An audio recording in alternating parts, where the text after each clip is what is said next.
Donc Bruno Azière, je suis manager dans le secteur automobile, dans une usine de production qui fait de la rénovation d'organes mécaniques. Vous écoutez le Microsocial, un podcast de Lefebvre Dalloz sur le travail et le droit du travail. Lorsqu'on fait de la rénovation d'organes mécaniques, on dépollue le vieil organe qui arrive pour le réutiliser. Et donc, au-delà même de la dépollution de l'organe mécanique, c'est le traitement tout autour des eaux qu'on a utilisées, de l'énergie, d'optimiser l'énergie qu'on utilise pour faire cette rénovation. On a la conviction aujourd'hui que les métiers évoluent, ils prennent dans leurs tâches des nouvelles tâches qui sont liées à l'environnement, mais il n'y a pas de disparition ou d'abandon totalement des métiers, c'est juste une évolution. Je suis Bernard Domergue. Je vous propose aujourd'hui la suite de notre série sur la transition écologique et ses effets sur le travail et les métiers.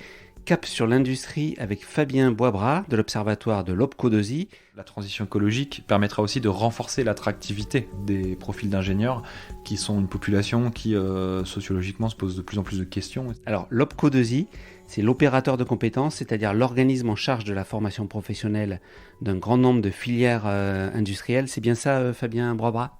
Oui, exactement. C'est même plus précisément l'organisme chargé du financement de la formation professionnelle pour différentes branches professionnelles, 32 en l'occurrence, et également chargé d'accompagner les entreprises, en particulier les très petites et moyennes entreprises, pour les accompagner dans leurs projets de formation professionnelle de leurs salariés.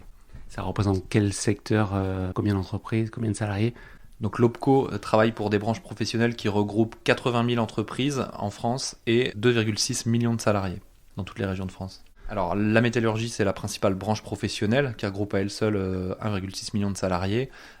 Au-delà de cette branche, il y a tout un tas d'autres branches, je vais en citer quelques-unes arbitrairement, les industries pétrolières, le textile, la chimie, l'industrie pharmaceutique, le caoutchouc, etc. L'enjeu de transition écologique pour les entreprises, est-ce que c'est un enjeu d'abord dans l'industrie de transition énergétique ? C'est un enjeu clé, évidemment, en lien en plus avec l'environnement géopolitique que l'on connaît depuis plusieurs mois maintenant. Toutefois, il faut quand même prendre un petit peu de recul et voir, et c'est ce que notre étude a permis de faire, l'étude de l'Observatoire d'OPCO2I, tous les défis en fait, qui sont embarqués par le sujet de la transition écologique. Puisque la seule transition énergétique est une partie de la transition écologique. Les autres éléments de transition écologique pour l'industrie, c'est le sujet par exemple de la consommation de matières premières, quid de leur origine, de leur niveau de recyclabilité. C'est le sujet aussi des émissions de gaz à effet de serre des centres de production. Il y a beaucoup d'efforts qui sont menés en ce sens-là actuellement et même antérieurement. Donc la qualité de l'air, etc., les émissions de gaz, de particules, donc tous les efforts qui sont faits par les entreprises pour agir sur cet axe. Il y a également le sujet des sols, de l'eau, de la biodiversité. Et puis des effluents liquides ou des déchets qui peuvent être traités par les entreprises, sur lesquels les entreprises également font des efforts et ont besoin de continuer à amplifier ces efforts pour opérer cette transition écologique. Et est-ce qu'il y a une différence d'approche et de possibilités entre les grands groupes, ou en tout cas les grandes entreprises, et puis les PME ou les TPE ? Oui, alors ça c'est un sujet, un des grands résultats clés de notre étude, c'est la diversité de l'exposition à la transition écologique selon la taille d'entreprise, et puis la diversité des besoins face à cette transition. Les plus grandes entreprises n'ont pas attendu soit d'être contraintes ou soit de s'emparer de la dynamique actuelle sur le sujet. Ça fait fort longtemps que, ne serait-ce que pour des critères économiques, des efforts ont été faits pour travailler sur les matières, travailler sur le recyclage des produits usagés, des chutes de production, etc. Les petites entreprises, elles, ont un besoin d'accompagnement plus fort. Et quand on les interroge, aujourd'hui, c'est toujours dans les TPE, les moins de 10 salariés, le sujet de la gestion des déchets et du tri des déchets qui nous est cité prioritairement par ces entreprises. Alors que c'est un sujet qui a été pris à bras-le-corps depuis fort longtemps par les plus grandes entreprises. Vous avez piloté la réalisation d'une étude prospective sur les conséquences pour les métiers de l'industrie de la transition écologique. Quel enseignement principal vous tirez de cette étude ? Alors premièrement, il faut rappeler que cette étude prend place dans le cadre d'une nouvelle mission qui a été allouée aux opérateurs de compétences dans le cadre de la loi Climat et Résilience en 2021. Cette loi qui a inscrit dans le Code du travail une nouvelle mission pour les OPCO qui est d'informer les entreprises sur les enjeux liés au développement durable et d'accompagner les entreprises dans leurs projets d'adaptation à la transition écologique. Donc il y a un vrai lien entre cette étude et cette nouvelle mission donnée aux opérateurs de compétences, celui de l'industrie comme les autres. L'enseignement principal, c'est que finalement la transition écologique est quelque chose d'extrêmement systémique et qui touche tous les métiers. Certes, à des degrés différents, il y a des degrés d'exposition de chaque salarié de l'industrie française face aux changements que vont induire la transition écologique sur son métier, les compétences qu'il met en œuvre, mais chacun des métiers est concerné par ce sujet. Alors comment les métiers de l'industrie vont évoluer à l'avenir compte tenu des enjeux de cette transition et des contraintes aussi qu'elle représente? Est-ce que par exemple il y a des métiers qui vont disparaître, apparaître, se transformer? Qu'est-ce qu'on peut dire de façon générale? Alors, notre étude a permis de montrer que la transition écologique conduit des entreprises à intégrer des nouveaux métiers, en effet, mais de manière générale, il y a assez peu de métiers qui sont susceptibles d'émerger, strictement nouveaux. Ce que je veux dire par là, c'est qu'il y a par exemple des métiers qui sont nouveaux à l'échelle d'une entreprise ou d'une branche professionnelle, mais qui existaient déjà dans d'autres entreprises ou d'autres secteurs d'activité. Pour illustrer mon propos par des exemples, il y a par exemple des besoins en métiers qui vont se renforcer et puis d'autres métiers qui vont se spécialiser dans certains domaines. Certains métiers parmi les métiers qui seront amenés à se développer, on peut citer par exemple ceux du métier de l'hygiène, sécurité, environnement ou encore des achats, de la recherche et développement qui vont se renforcer finalement dans certaines entreprises alors qu'ils existaient déjà dans d'autres. Face à ça, il y a aussi un nombre de métiers qui sont susceptibles de devenir obsolètes, mais ce nombre est très restreint finalement. À titre d'exemple, dans les industries pétrolières, les métiers de l'amont pétrolier sont susceptibles de potentiellement connaître des baisses d'effectifs. Les domaines de la géophysique ou des ingénieurs en géosciences, ils sont probablement amenés à décroître avec l'arrêt de certaines exploitations pétrolières, mais il y aura toujours besoin d'un certain nombre de ces professionnels malgré tout. Ces métiers devront être maintenus dans les entreprises, ne serait-ce que pour continuer à gérer des gisements actuellement exploités.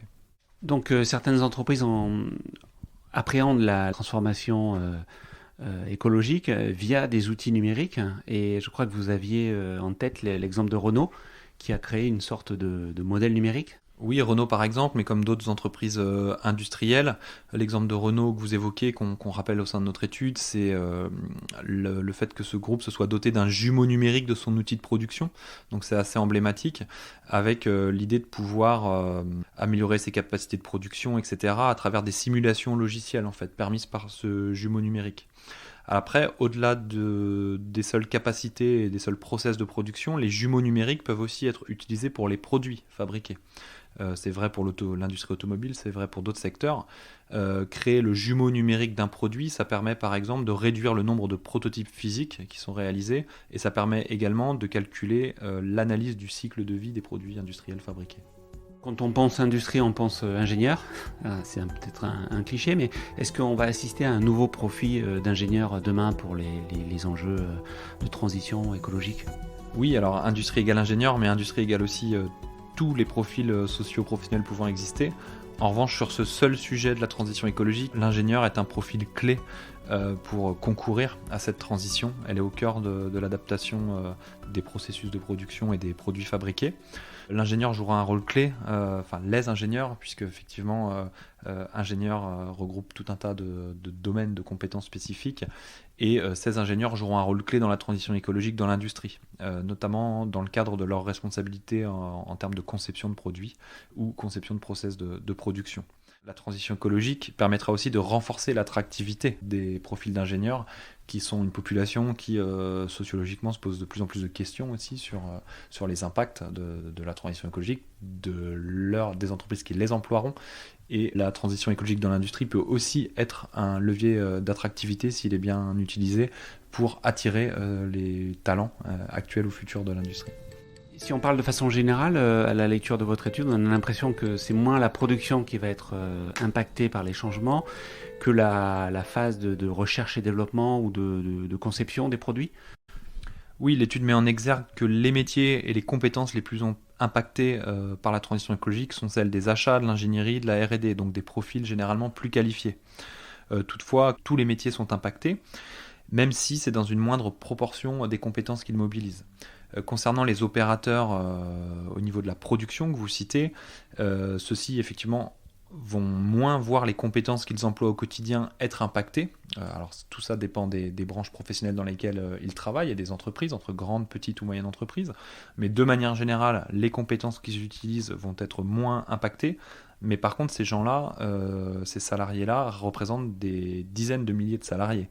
Donc des gens qui ont besoin d'être accompagnés, soit en termes de formation ou d'accompagnement interne, peut-être de manière individuellement moins forte, mais qui collectivement, ça génère énormément de besoins d'accompagnement et une mutation finalement assez forte aussi sur ces profils. Sur la formation, votre étude indique que la moitié des entreprises interrogées, si j'ai bien lu, sont intéressées par des actions de formation pour anticiper ces mutations, c'est ça ?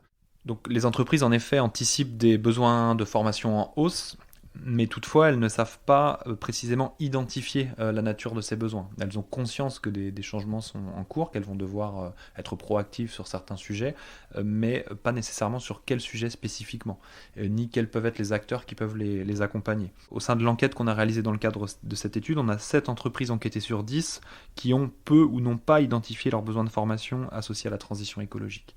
Donc ça manifeste clairement un besoin d'accompagnement qui valide ou qui confirme notre rôle d'OPCO à leur côté. Vous allez les aider ? Beaucoup de choses se sont mises en place ces derniers mois, ces dernières années au niveau d'OPCO2I pour accompagner les entreprises. La formation de nos collaborateurs conseillers formation, une utilisation aussi des résultats de l'étude menée par l'Observatoire pour vraiment acculturer aussi les collaborateurs d'OPCO2I pour qu'eux-mêmes soient plus armés pour accompagner les entreprises qui sont nos clients entre guillemets. Votre étude prospective semble moins pessimiste que beaucoup d'autres sur la capacité des acteurs industriels à prendre en compte les enjeux de transition écologique et de les réussir. C'est l'impression que vous avez aussi ? Alors notre étude est déjà de relativement plus court terme qu'un certain nombre d'études qui se projettent assez loin. Nous, on estime qu'aujourd'hui, l'horizon... Alors déjà, on est dans un horizon d'action pour OPCO2I, donc plutôt du court terme. Et puis, vu la somme des incertitudes qu'on connaît actuellement, se projeter au-delà de 5-10 ans est extrêmement aventureux de notre point de vue. Donc nous, on s'est positionné à un horizon de court terme. Ce qu'on observe de toute façon traditionnellement, au-delà du seul sujet de la transition écologique, c'est qu'il y a une inertie qui est assez importante en termes d'évolution des métiers et des compétences. Il y a beaucoup de ruptures qui sont annoncées, parfois avec intérêt par certains acteurs, que nous, on ne voit pas dans l'observation de terrain. Donc on voit qu'il y a des mutations, que celles-ci peuvent être accélérées par certains phénomènes d'ampleur, comme l'a été le Covid, par exemple, sur les organisations de travail, sur l'émergence de certains métiers ou de certaines manières de travailler. Mais au-delà de ces facteurs d'impact, les choses sont beaucoup plus inertielles que ce qu'on nous présente assez souvent. Donc du côté de notre étude, on s'inscrit dans cette logique d'une mesure raisonnée des choses et une objectivation également des choses que l'on voit sur le terrain. Merci Fabien Boisbras. C'était le Micro Social, un podcast sur le travail et le droit du travail de Lefebvre Dalloz. À très bientôt pour un nouvel épisode.